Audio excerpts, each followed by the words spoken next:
Praise the Lord, brothers and sisters. பிதாவுக்கும் பரிசுத்த ஆவியானவருக்கும் இடையே உள்ள ரகசியம் என்ன? பிதா மற்றும் பரிசுத்த ஆவி இவர்கள் இருவரா அல்லது ஒருவரா என்பதை குறித்து இந்த படிப்பினில் நம்ம ஆராய்ஞ்சு பார்க்கலாம். யோவான் 4ஆம் அதிகாரம் வசனம் 24. தேவன் ஆவியாய் இருக்கிறார், அவரை தொழுது கொள்ளுகிறவர்கள் ஆவியோடும் உண்மையோடும் அவரை தொழுது கொள்ள வேண்டும் என்றார். இங்க தேவன் ஆவியாய் இருக்கிறார் என்று பேசுகிறவரே கர்த்தராகிய இயேசு கிறிஸ்து. கர்த்தர் இயேசு இங்க யாரை பார்த்து ஆவியா இருக்கிறாருன்னு சொல்றாரு? பிதாவாகிய தேவன் ஆவியாய் இருக்கிறார் அப்படின்றத இங்க தெளிவா உணர்த்துறாரு. இப்ப நம்ம இந்த படிப்பினால பார்க்க போறது பிதாவுக்கும் பரிசுத்த ஆவியானவருக்கும் இடையே உள்ள அந்த ரகசியம் என்னது? அவர் இருவரா அல்லது ஒருவரா என்பதை குறித்து நாம் ஆராய போகிறோம். இதுல பிதாவாகிய தேவன் ஆவியாய் இருக்கிறார் அப்படின்றதுல எந்த டவுட்டும் இல்லாம இந்த வசனத்துல புரிஞ்சுக்க முடியுது. பரிசுத்த ஆவி எப்படி இருக்கிறார்? அவரும் ஆவியாகத்தான் இருக்கிறார். இப்ப கேள்வி என்னன்னா, பிதாவும் பரிசுத்த ஆவியும் சேர்ந்து இரண்டு ஆவிகளா அல்லது ஒரு ஆவியா? இரண்டு தனித்தனி ஆவிகள் என்றால் அவர்கள் இரண்டு நபர்கள் என்று அர்த்தம். ஒரே ஆவி என்று சொன்னால் பிதாவும் பரிசுத்த ஆவியும் ஒருவர்தான் என்று அர்த்தம். மேலும் இந்த வசனத்துல தேவன் ஆவியா இருக்கிறார். இதை கிங் ஜேம்ஸ் பைபிளில் படித்து பார்த்தீங்கன்னாக்கா God is a spirit அப்படின்னு சொல்லி எழுதப்பட்டிருக்குது. God is a spirit அப்படின்னு சொன்னால் என்ன அர்த்தம்? தேவன் ஒரு ஆவியாய் இருக்கிறார். அன்ஃபார்ச்சுனேட்லி இந்த டிரான்ஸ்லேஷன் தமிழில் சரியா வரல. God is a spirit அப்படின்னா தேவன் ஒரே ஒரு ஆவியாகத்தான் இருக்கிறார். For example, I am a man அப்படின்னு சொன்னால் நான் ஒரு மனிதன் என்றுதான் அர்த்தம். அதே போல God is a spirit அப்படின்னு சொன்னாக்க தேவன் ஒரு ஆவியாக இருக்கிறார். தேவன் ஒரு ஆவி என்றால் பரிசுத்த ஆவியானவரும் ஆவியாக இருக்கிறார், பிதாவாகிய தேவனும் ஆவியாக இருக்கிறார். அப்படி என்றால் எத்தனை ஆவி? ஒரே ஆவி என்றுதான் வேதம் சொல்கிறது.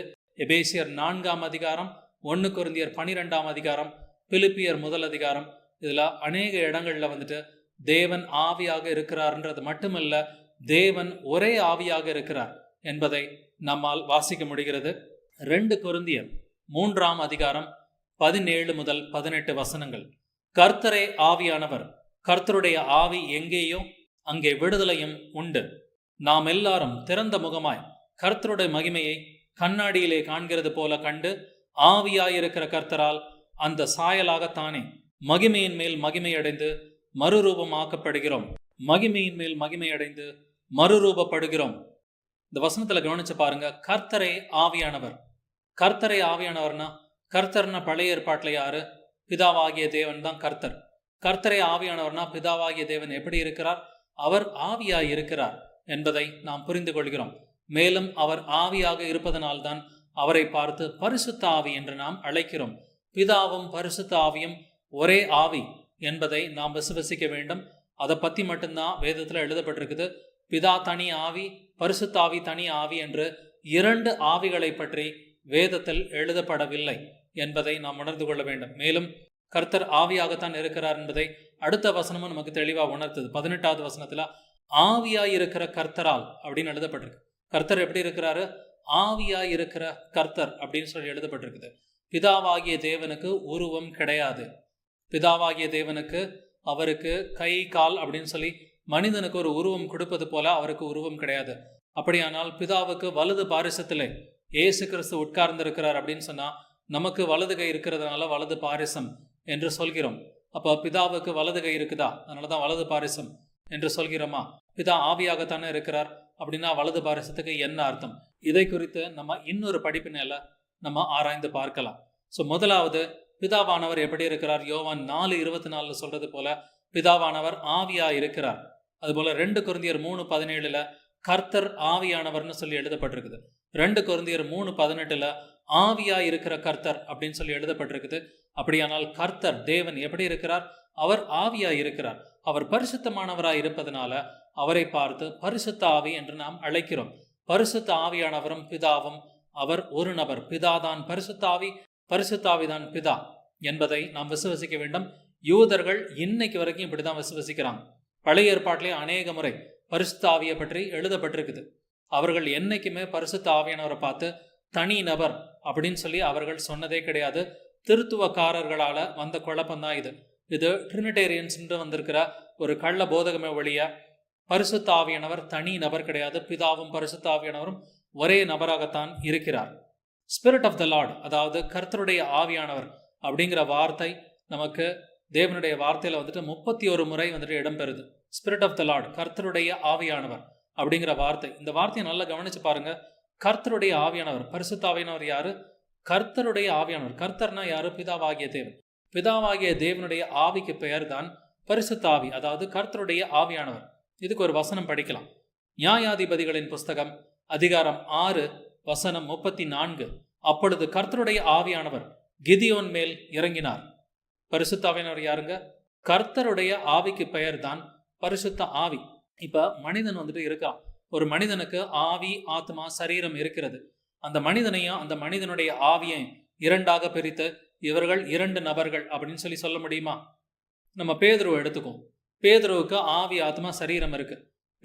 பேதுருடைய ஆவியும் 2 நபர்களா? கர்த்தர் தன்னுடைய சாயல்ல தானே மனுஷனை படைச்சாரு. கர்த்தருக்கு ஆவி, ஆத்மா இருப்பது போல மனுஷனுக்கும் ஆவி, ஆத்மா இருக்குதே. அப்படின்னாக்கா தன்னுடைய சாயல்ல கர்த்தர் படைத்திருக்கிற மனிதனை பார்த்து மனிதனும் மனிதனுடைய ஆவியும் ஒரே நபர்னு நம்ம சொல்றோம். அதே போல கர்த்தருடைய ஆவியும் ஒரே நபர் தான் இல்லையா? கர்த்தருடைய ஆவியும் 2 நபர்களா எப்படி இருக்க முடியும்? இது ஒரு வேத அறிவே இல்லாத ஒரு வேத புரட்டாகத்தான் இருக்கிறது. அதனால பரிசுத்த ஆவியானவர் யாரு? இவர் கர்த்தருடைய ஆவியானவர், ஸ்பிரிட் ஆஃப் த லார்ட்.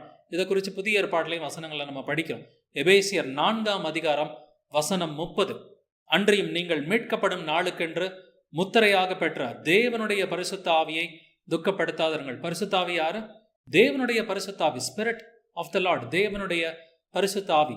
அவர் தேவனுடைய பரிசுத்த ஆவியா இருக்கிறார். காரணம் என்னன்னா, தேவன் ஆவியாக இருக்கிறார். யோவான் 4:24 படிச்சது போல தேவன் ஆவியாக இருக்கிறாரு. 2 கொரிந்தியர் 3:17 கர்த்தரே ஆவியானவர். 2 கொரிந்தியர் 3:18 ஆவியாய் இருக்கிற கர்த்தர் அப்படின்ற வார்த்தைகள் அநேக முறை புதிய ஏற்பாட்டில் இடம்பெற்றிருக்குது. யோவேல் 2ஆம் அதிகாரம் வசனம் 28. அதற்கு பின்பு நான் மாம்சமான யாவர் மேலும் என் ஆவியை ஊற்றுவேன். அப்பொழுது உங்கள் குமாரரும் உங்கள் குமாரத்திகளும் தீர்க்க தரிசனம் சொல்லுவார்கள். கர்த்தர் இங்க தீர்க்க தரிசனம் வைக்கிறார். என்ன சொல்றாரு? என் ஆவியை ஊற்றுவேன்றார். இந்த வசனம் என்னைக்கு நிறைவேறியது? பெந்தகோஸ்தே நாளன்று நிறைவேறியதுன்னு சொல்லி பேதுரு சொல்றான்.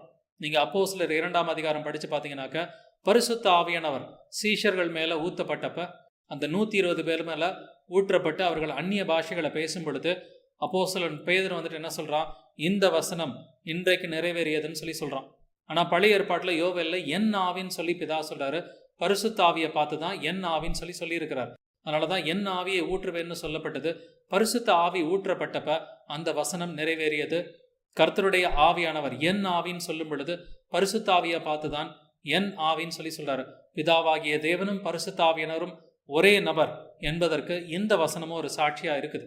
மேலும் மத்தேயு 10ஆம் அதிகாரம் 20ஆம் வசனம், பேசுகிறவர்கள் நீங்கள் அல்ல, உங்கள் பிதாவின் ஆவியானவரே உங்களிலிருந்து பேசுகிறவர். விசுவாசிகளுக்குள்ள இருக்கிற ஆவியானவர் யாரு? பிதாவின் ஆவியானவர்னு சொல்லி எழுதப்பட்டிருக்குது. இதுல இந்த வசனத்தின்படி எந்த சந்தேகமும் இல்லை. பிதாவின் ஆவியானவர் நமக்குள்ளார வாசம் பண்ணுகிறார்.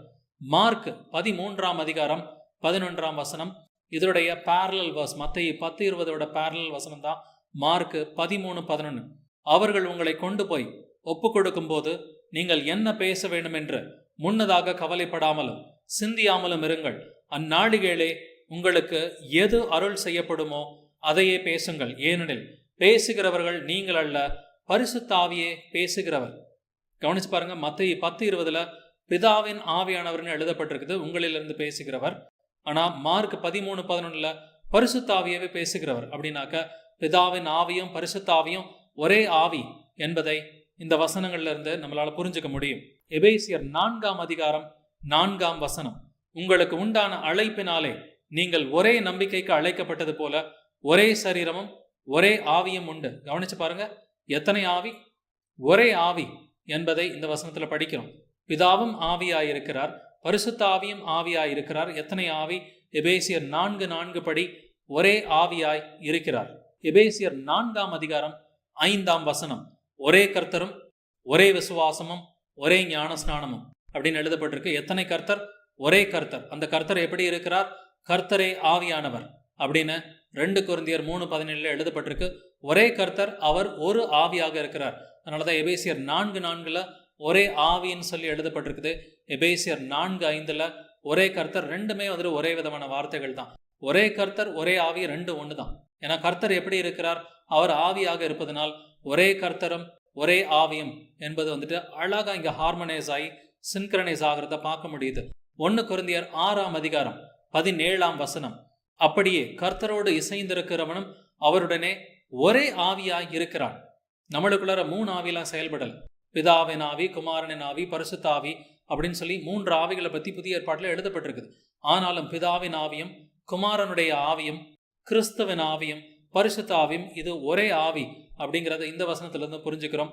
அவருடனே ஒரே ஆவியாய் இருக்கிறான். நமக்குள்ளார ஒரு ஆவி செயல்படுறதுனால நாமும் கர்த்தரோட சேர்ந்து ஒரே ஆவியாக இணைகிறோம்ன்றத இந்த வசனத்துல புரிஞ்சுக்கிறோம். 1 கொரிந்தியர் 12:13 நாம் யூதராயினும் கிரேக்கராயினும் அடிமைகளாயினும் சுயாதீனராயினும் எல்லாரும் ஒரே ஆவியினாலே ஒரே சரீரத்திற்குள்ளாக ஞானஸ்நானம் பண்ணப்பட்டு எல்லாரும் ஒரே ஆவிக்குள்ளாகவே தாகம் தீர்க்கப்பட்டோம். இந்த ஒரு வசனத்துல மட்டும் 2 முறை ஒரே ஆவி அப்படிங்கிற வார்த்தை வந்திருக்குது. ஒரே ஆவி என்றால் பிதா, குமாரன், பரிசுத்த ஆவி சேர்ந்து நமக்குள்ளார ஒரே ஆவியாக செயல்படுகிறார்கள். அப்படின்னாக்க பிதா, குமாரன், பரிசுத்த ஆவி ஒரு ஆவி என்றால் அவர் ஒரு நபர் என்றுதான் அர்த்தம். பிதாவும் ஆவியாயிருக்கிறார், பரிசுத்த ஆவியும் ஆவியாயிருக்கிறார். எத்தனை ஆவி? ஒரே ஆவி என்பதை நாம் பார்க்கிறோம். இந்த ஒரே ஆவியானவர் இயேசு கிறிஸ்துவின் சரீரத்திற்குள்ளார வாசம் பண்றாரு.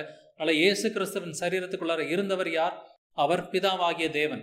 பிதாவாகிய தேவன் ஆவியா இருக்கிறதுனால இயேசு கிறிஸ்துவின் மனித உடலுக்குள் வாசமாய் இருந்தவர் பிதாவாகிய தேவன் அல்லது பரிசுத்த ஆவி என்று நம்மால் சொல்ல முடியும்.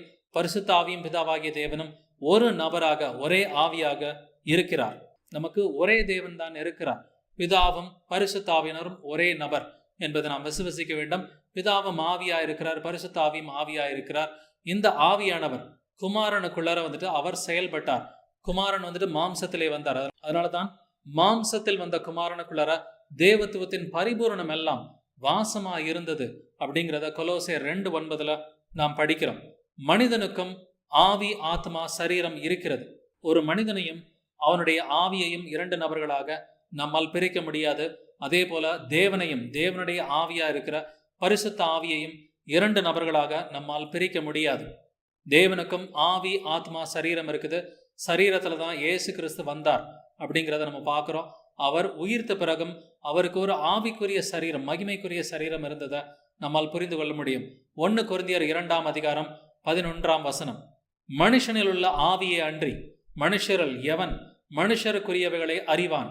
அப்படி போல தேவனுடைய ஆவியை அன்றி ஒருவனும் தேவனுக்குரியவைகளை அறிய மாட்டான். இங்க ஆவியானவரை என்ன பண்றாரு? மனுஷனுடைய ஆவியையும் தேவனுடைய ஆவியையும் கம்பேர் பண்றாரு. இதே கம்பாரிசனை நம்மளால 2 நபர்களா அப்படின்றத ஒத்து பார்க்கவும் முடியும். எப்படி ஒரு மனிதனும் மனிதனுடைய ஆவியும் 2 நபர்கள் கிடையாதோ, ஒரே நபரோ, அதே போல தேவனும் தேவனுடைய ஆவியும் 2 நபர்கள் கிடையாது, ஒரே நபர் என்பதற்கு 1 கொரிந்தியர் 2:11 சாட்சியா இருக்குது. 1 கொரிந்தியர் 3:16 நீங்கள் தேவனுடைய ஆலயமாய் இருக்கிறீர்கள் என்றும் தேவனுடைய ஆவி உங்களில் வாசமா இருக்கிறார் என்றும் அறியாதிருக்கிறீர்களா? தேவனுடைய ஆவினா என்ன அர்த்தம்? பிதாவின் ஆவி அப்படின்னு சொல்லி அர்த்தம். 1 கொரிந்தியர் 3:16 பிதாவின் ஆவி நமக்குள்ள வாசமா இருக்கிறது அப்படின்னு எழுதப்பட்டிருக்குது. 1 கொரிந்தியர் 6:19 படிக்கலாம். உங்கள் சரீரமானது நீங்கள் தேவனாலே பெற்றும் உங்களில் தங்கியும் இருக்கிற பரிசுத்த ஆவியினுடைய ஆலயமாய் இருக்கிறது என்றும் நீங்கள் உங்களுடையவர்கள் அல்லவென்றும் அறியீர்களா? 1 கொரிந்தியர் 6:19 பரிசுத்த ஆவியினுடைய ஆலயம்னு சொல்லி நம்மளுடைய சரீரத்தை சொல்லப்பட்டிருக்குது. ஆனால் 1 கொரிந்தியர் 3:16 தேவனுடைய ஆவி நமக்குள்ள வாசமா இருக்குது. அதாவது பிதாவின் ஆவி நமக்குள்ள வாசமா இருக்குன்னு எழுதப்பட்டிருக்கு. அப்படி என்றால் பிதாவின் ஆவியும் பரிசுத்த ஆவியும் ஒன்று என்பதற்கு 1 கொரிந்தியர் 3:16 1 கொரிந்தியர் 6:19 சாட்சிகளாய் இருக்கிறது. அப்போஸ்தலர் 5:3-4 அனனியாவும் சபிராவும் பேதுருக்கிட்ட போய் சொல்றாங்க, எங்களுடைய வீட்டை நாங்க இவ்வளவுக்கு தான் வித்தோம், கிரையம் கம்மியா இருக்குதுன்னு சொல்லி அவங்க போய் சொல்றாங்க. சொல்லும் பொழுது பேதுரு என்ன வசனம் பேசுறான்றத 3-4 படிக்கலாம். பரிசுத்த ஆவியினிடத்தில் பொய் சொல்லும்படி சாத்தான் உன் இருதயத்தை நிரப்பினது என்ன? கவனிச்சு பாருங்க. பரிசுத்த ஆவிகிட்டே நீ பொய் சொல்ற அப்படின்னு 3வது வசனத்துல சொல்றான். 4ஆம் வசனத்துல தேவனிடத்தில் பொய் சொன்னாய் என்றான். பரிசுத்த ஆவியானவர் தான் பிதாவாகிய தேவன் அப்படின்றதுக்கு இந்த வசனமும் ஒரு சாட்சியா இருக்குது. 3வது வசனத்துல பரிசுத்த ஆவியினிடத்தில் பொய் சொன்னாய் அப்படின்னு சொல்ற பேதுரு 4வது வசனத்துல பிதாவாகிய தேவனிடத்தில், அதாவது தேவனிடத்தில் பொய் சொன்னாய் அப்படின்னு சொல்றான். பிதாவாகிய தேவனும் பரிசுத்த ஆவியினரும் ஒரு நபர் என்பதற்கு இந்த வசனங்களும் சாட்சியா இருக்குது.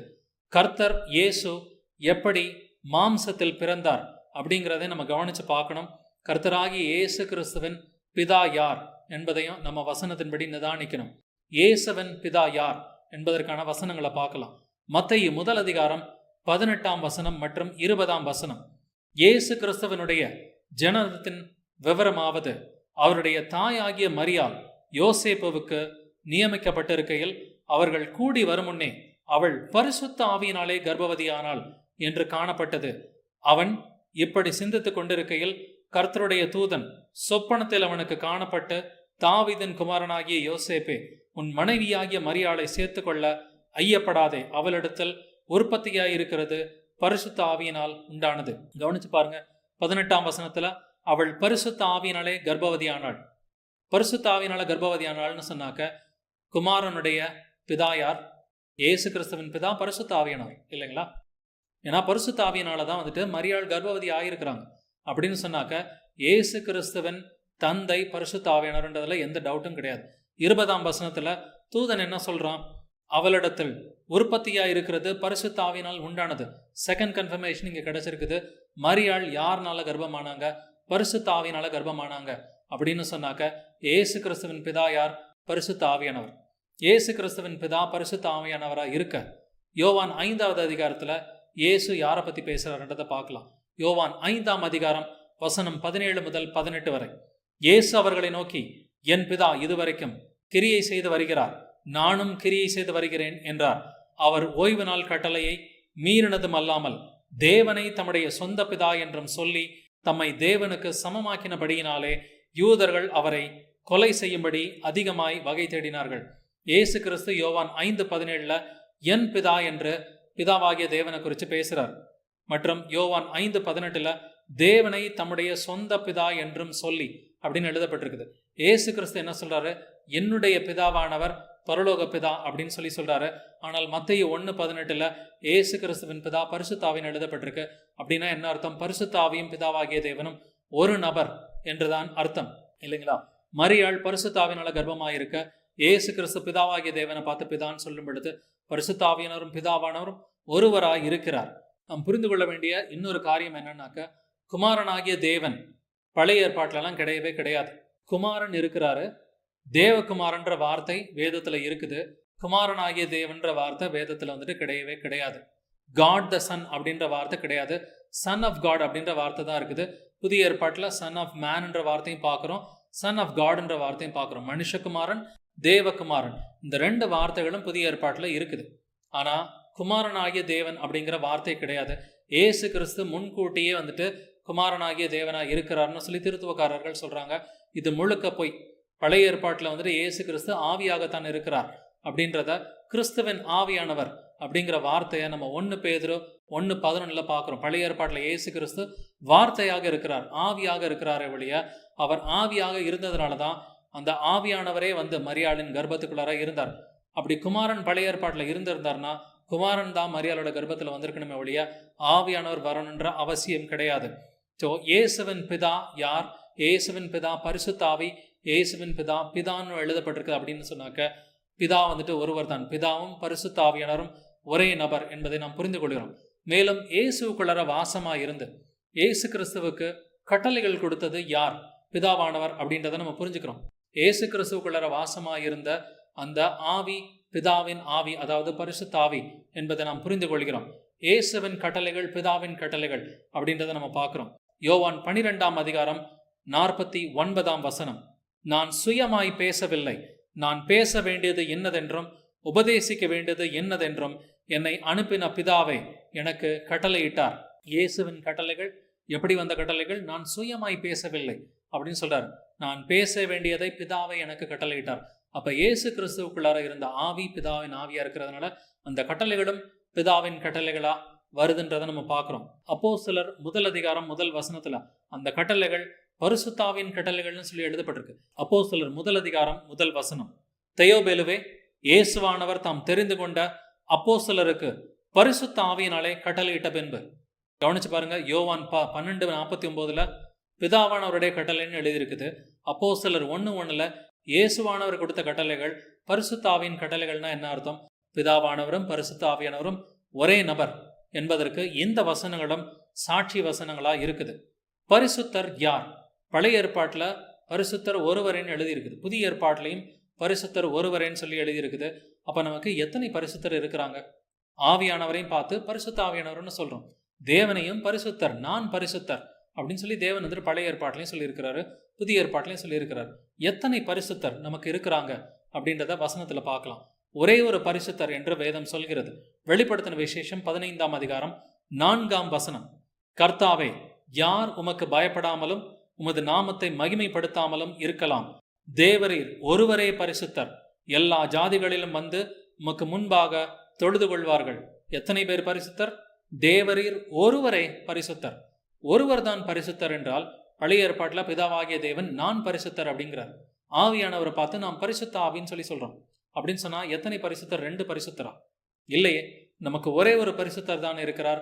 காரணம், பரிசுத்த ஆவியானவர் தான் பிதா, பிதாதான் பரிசுத்த ஆவியானவர். இவர் ஒரு நபர் என்பதை நாம் உணர்ந்து கொள்ள வேண்டும். 1 சாமுவேல் 2ஆம் அதிகாரம் 2ஆம் வசனம், கர்த்தரை போல பரிசுத்தம் உள்ளவர் இல்லை, உம்மை அல்லாமல் வேறு ஒருவரும் இல்லை. கர்த்தரை போல பரிசுத்தம் உள்ளவர் இல்லைனாக்க பிதாவை போல பரிசுத்தம் உள்ளவர் வேற யாருமே கிடையாது. இப்போ பரிசுத்த ஆவியானவர் அவரை போல பரிசுத்தம் இல்லை, அதனாலதான் வந்துட்டு பரிசுத்த ஆவியானவர் அப்படின்னு சொல்லி சொல்றோம். பிதாவை போல பரிசுத்தம் உள்ளவர் கிடையாது, பரிசுத்த ஆவியானவர் போல பரிசுத்தம் உள்ளவர் கிடையாது. அப்படின்னாக்க 2 பேரும் ஒரு நபர் என்பதை நாம் புரிந்து கொள்ள வேண்டும். பிதாவானவர் தான் பரிசுத்த ஆவியானவர், பரிசுத்த ஆவியானவர் தான் பிதாவானவர். சங்கீதம் 111:9 வசனம், அவர் தமது ஜனத்திற்கு மீட்பை அனுப்பி தமது உடன்படிக்கையை நித்திய உடன்படிக்கையாக கட்டளையிட்டார். அவருடைய நாமம் பரிசுத்தமும் பயங்கரமுமானது. யாருடைய நாமம் பரிசுத்தம்? பிதாவினுடைய நாமம் பரிசுத்தம் அப்படிங்கிறத பார்க்கிறோம். பரிசுத்த ஆவியானவரை பார்த்தும் பரிசுத்த ஆவியானவர்னு சொல்லி சொல்றோம். 2 பேர் பரிசுத்தம் உள்ளவர்களா? இல்லை, ஒருவர் தான் பரிசுத்தர் அப்படிங்கிறத வெளிப்படுத்தின விசேஷம் 15ஆம் அதிகாரம் 4ஆம் வசனத்துல படிச்சோம்.